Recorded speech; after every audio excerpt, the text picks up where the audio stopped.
Sir, केंद्रीय अर्थमंत्री यांनी परवा देशाचं जनरल बजेट पेश केलं. त्यानंतर जे विपक्षी लोक आहेत ते असा आरोप करतात की महाराष्ट्राला काही दिलं गेलं नाही, फक्त काही मोजके प्रदेश आहेत बिहार किंवा आंध्र त्यांना देण्यात आलं, महाराष्ट्राला काही मिळालेलं नाही. पहिली गोष्ट तर विरोधकांना हे लक्षात घेतलं पाहिजे की हे केंद्राचं देशाचं बजेट आहे आणि महाराष्ट्राचं बजेट नाही आहे. परंतु त्यांचं जे काय फेक नरेटिव्ह सेट करण्याचं काम जे आहे लोकसभेत ते करत होते, असं पुन्हा त्यांचं खोटं बोला पण रेटून बोला अशा प्रकारचं जे काही त्यांचं आता त्यांना ती सवय पडली आहे. एक केंद्राचं बजेट आज आपण जर पाहिलं तर महाराष्ट्राला 15,940 कोटी रुपये दिलेत विविध सेक्टरमध्ये. त्याचबरोबर रेल्वेसाठी आणि रस्त्यांसाठी 81,000 कोटी रुपयाची तरतूद आहे. म्हणजे इन्फ्रास्ट्रक्चरसाठी 11 लाख कोटी तरतुदीपैकी जवळपास 1 लाख कोटी आपल्या महाराष्ट्राला मिळणार आहेत. त्याचबरोबर शेतकऱ्यांसाठी 1.5 लाख कोटींची तरतूद केलेली आहे. महिला भगिनींसाठी 3 लाख कोटींची तरतूद केलेली आहे. युवकांसाठी तरतूद केलेली आहे. टॅक्स पेअरमध्ये लोकांना टॅक्स पेअर जे आहेत त्यांना मोठा फायदा आहे आणि सर्वात जास्त कर देणारा टॅक्स पे करणारा महाराष्ट्र आहे आणि त्यामुळे महाराष्ट्रातल्या टॅक्स पेअर लोकांचा देखील याच्यामध्ये फायदा आहे. युवकांना देखील रोजगार स्वयंरोजगार मिळावा यासाठी देखील प्रयत्न आहे, त्याचाही महाराष्ट्राला फायदा होणार आहे. महाराष्ट्रातल्या महिलांना भगिनींना फायदा होणार आहे. महाराष्ट्रातल्या शेतकऱ्यांना फायदा होणार आहे. त्याचबरोबर इन्फ्रास्ट्रक्चर प्रोजेक्ट जे आहेत ते देखील मोठ्या प्रमाणावर होत आहेत आणि महाराष्ट्र इन्फ्रामध्ये नंबर 1 आहे. एकंदरीत या बजेटमध्ये सर्वसामान्य माणूस, शेतकरी, कामगार, कष्टकरी, महिला भगिनी, युवा जो बेरोजगार आहे तो आणि ज्येष्ठ नागरिक या सर्वांचा समावेश यामध्ये केलेला आहे. आज कॅन्सरसारखी औषधं त्यांच्यावर टॅक्स कमी केलेला आहे. जी जीवनावश्यक वस्तू आहेत ज्या दररोजच्या जीवनामध्ये लोकांना लागतात त्याच्यावरचे टॅक्स कमी केलेले आहेत. शेवटी सर्वसामान्य माणूस त्याला त्याचं जीवन जगता आला पाहिजे. सर्वसामान्य कुटुंबाला जे जे काही पाहिजे, आज 80 कोटी लोकांना 5 वर्षाचा पूर्ण मोफत रेशन देण्याचा देखील निर्णय त्यांनी जाहीर केलेला आहे. आणि एकंदरीत जर आपण पाहिलं तर 9 सेक्टरमध्ये 9 विभागामध्ये मोठ्या प्रमाणावर या योजना त्यांनी केलेल्या आहेत. आणि त्याचबरोबर जसं आपण $5 ट्रिलियन अर्थव्यवस्था झाली पाहिजे याचं हे पहिलं पाऊल आहे.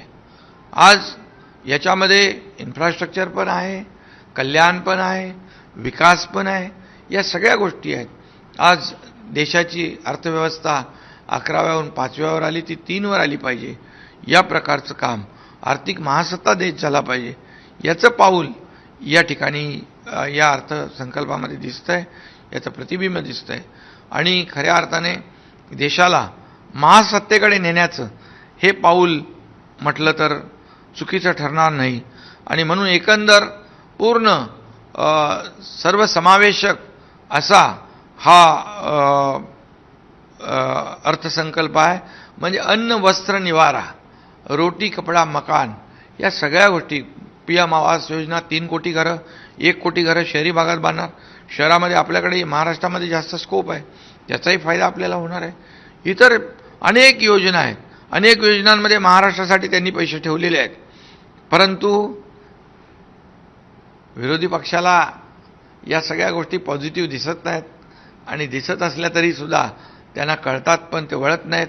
आणि म्हणून सातत्याने केंद्र सरकार आणि महायुतीचं सरकार यांना बदनाम करणं एकच धंदा विरोधी पक्षाचा आहे. परंतु जनता सुज्ञ आहे, जनतेला पैसे मिळतील, जनतेला सुविधा मिळतील, तेव्हा यांचे डोळे विरोधकांचे पांढरे होतील.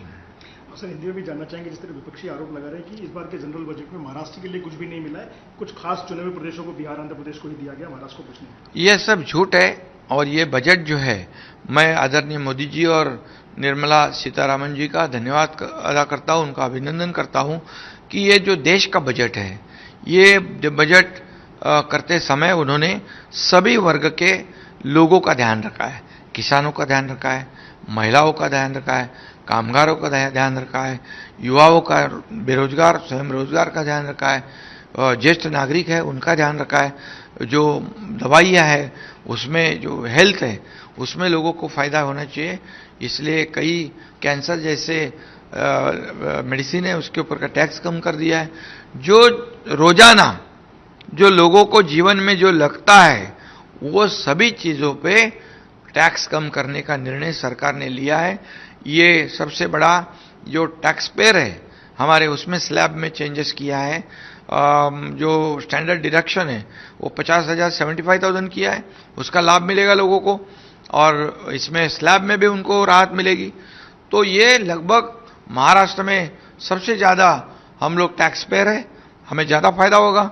इंफ्रास्ट्रक्चर प्रोजेक्ट में हम आगे हैं, हमें लगभग 1 लाख करोड़ तक हमें उसमें से पैसे मिलेंगे। 15,000 तो कई योजना है उसमें पैसे रखे हैं।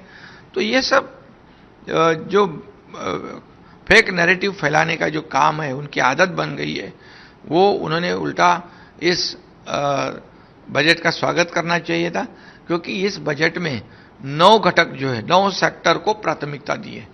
और आदरणीय प्रधानमंत्री जी ने गरीब और मिडिल क्लास उसके ऊपर खास करके ध्यान रखा है, और इंडस्ट्री के लिए ऊपर इंडस्ट्री को बढ़ावा दिया है, उसमें भी ध्यान रखा है। तो रोटी मिलेगी, इसका मतलब है रोटी कपड़ा मकान हर एक को, उसमें कोई असुविधा ना हो, इसका ध्यान रखा। और विकास के साथ कल्याणकारी योजना वो भी की हुई है। हमारे देश को आगे बढ़ाना है तो ये जरूरी है। देश की अर्थव्यवस्था मजबूत करना तो ये पहला कदम है। हमारे 11वें से 5वें नंबर पे हम आए अर्थव्यवस्था में, अभी 3रे नंबर पे लाने का सपना मोदी जी का है, वो इस अर्थ संकल्प में दिखाई पड़ रहा है। और इसलिए मैं कहूँगा कि देश महासत्ता की ओर जाने के लिए ये सब जरूरी है, और अर्थव्यवस्था मजबूत करनी जरूरी है। और इसीलिए ये अर्थ संकल्प जो है ये सभी लोगों को न्याय देने वाला अर्थ संकल्प है, और सर्वसमावेशक है। इस देश का विकास करने वाला अर्थ संकल्प है, देश को दुनिया में आगे बढ़ाने वाला अर्थ संकल्प है, देश को आर्थिक महासत्ता की ओर ले जाने वाला ये अर्थ संकल्प है। और इसलिए पिछले 10 सालों में जितना विकास किया है, अभी अगले 5 सालों में दुगना विकास इस बड़े तेजी से मोदी जी करेंगे, उनके नेतृत्व में केंद्र सरकार करेगा। उसका फायदा हमारी सरकार को होगा, राज्य सरकार को, महाराष्ट्र होगा। डबल इंजन सरकार, पिछले 2 साल में हमने कितने काम किए, कितनी योजनाएं लाए, उसमें केंद्र सरकार ने, मोदी जी ने सपोर्ट किया ही है। अमित शाह जी ने 10,000 करोड़ जो शुगर इंडस्ट्री है, सहकार विभाग है, उनको इनकम टैक्स में राहत दी है। ऐसे कई निर्णय केंद्र सरकार ने लिया, हमारा एक भी प्रस्ताव उन्होंने नकारा नहीं है। और इसलिए महाराष्ट्र को भी जो जरूरत है हम दिया तो है, और जो जरूरत है हम मांगेंगे, और मुझे विश्वास है कि केंद्र सरकार बिल्कुल देगा।